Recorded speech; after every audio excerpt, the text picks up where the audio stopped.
vous donner une idée, laissez-moi vous raconter la traque d'une actrice qui se croyait invisible. Manon a dû disparaître pour échapper au harcèlement d'un milliardaire. Elle pense avoir fait tout ce qu'il fallait pour se dissimuler, mais après quelques années de tranquillité, elle s'inquiète d'avoir fait des erreurs. Alors du coup, elle décide de payer un professionnel pour éprouver sa défense. Ce professionnel, c'est Michael Baselli et il va jouer le jeu. Il fouille sur internet, appelle son ancienne banque, récupère son ancien numéro de téléphone, mais tout ça n'aboutit à rien. Visiblement, elle a bien bossé. Toutefois, Baselli n'est pas n'importe qui. Aux US, il est la référence absolue sur la confidentialité extrême. Pendant 20 ans, il a travaillé à la division cybercrime du FBI comme expert OSINT. Il traquait des kidnappeurs d'enfants, des cybercriminels, des terroristes. Et une fois dans le privé, il a écrit une bible de 800 pages qui est désormais utilisée dans toutes les agences de renseignement.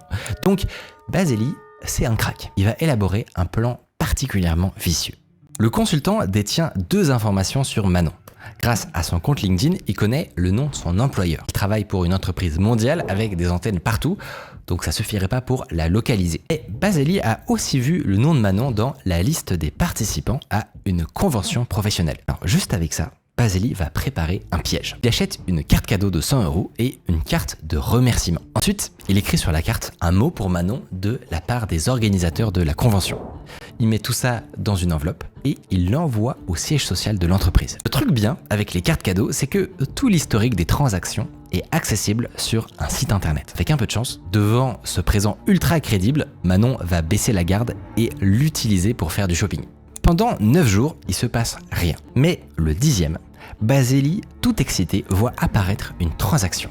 Un café dans un certain Starbucks. Puis une station essence. C'est des paiements qui permettent aux détectives de définir une zone de recherche, mais ça n'est pas encore l'adresse précise de Manon. Dernière transaction, c'est un paiement vers une société de désinsectisation. Ça peut paraître anodin, mais la seule raison d'avoir recours à un tel service, c'est si vous avez un gros problème chez vous, à votre adresse perso. Donc Baselli n'a plus qu'à appeler la société et leur soutirer l'info. C'est gagné. Franchement, très fort. Surtout que l'actrice avait fait un excellent travail de disparition. Elle avait juste voulu conserver un travail normal. Et à la moindre faute d'inattention, elle est tombée.